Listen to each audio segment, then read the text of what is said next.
27 रजब के रात के अमाल जिक्र करने जा रहा हूँ। 12 रकत नमाज पढ़नी है, दो दो करके ये नमाज पढ़नी है। और इसका अजर ये है कि 60 साल की इबादत का सवाब है अगर इस 12 रकत को आज रात हम अंजाम देंगे। खुदावंद करीम हमें ये तौफीक दे कि इस 12 रकत को अंजाम दें। इसमें कोई भी सूरतें पढ़ सकते हैं। हमद के बाद 2 रकत नमाज पढ़ेंगे, नियत करेंगे कि शब बेसत की नमाज पढ़ रहा हूँ या पढ़ रही हूँ कुर्बतन इल्लाह, और 2 रकत पढ़नी है। हमद के बाद कोई भी सूरत पढ़ सकते हैं, कुल औज़ु बिरब्बिन नास, कुल औज़ु बिरब्बिल फलक, कुल हुवल्लाहु अहद, कोई भी सूरत पढ़ सकते हैं। और इसी तरह दोनों रकतों को मुकम्मल करना है, उसी तरह जिस तरह सुबह की नमाज है, और इसी तरह 12 रकात अंजाम देनी है। आधी रात को उठ के पहले आपने सो जाना है, इशा के बाद सो जाना है, उसके बाद आधी रात के बाद आपने उठ के ये इबादत अंजाम देनी है। सोना वाजिब भी नहीं है, लेकिन जिक्र यही है रिवायात में कि आधी रात के बाद इबादत को अंजाम देना है। दो करके ये 12 रकत पढ़नी है।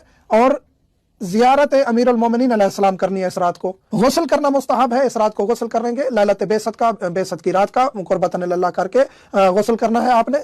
और ये थे रात के अमाल, 27 रजब की रात के अमाल। ये मशहूर तरीन अमाल है। इसके अलावा कुछ दुआएं भी जिक्र की गई हैं, मफातिहुल जिनान या दुआओं की किताबों से मुराजिया कर लीजिए।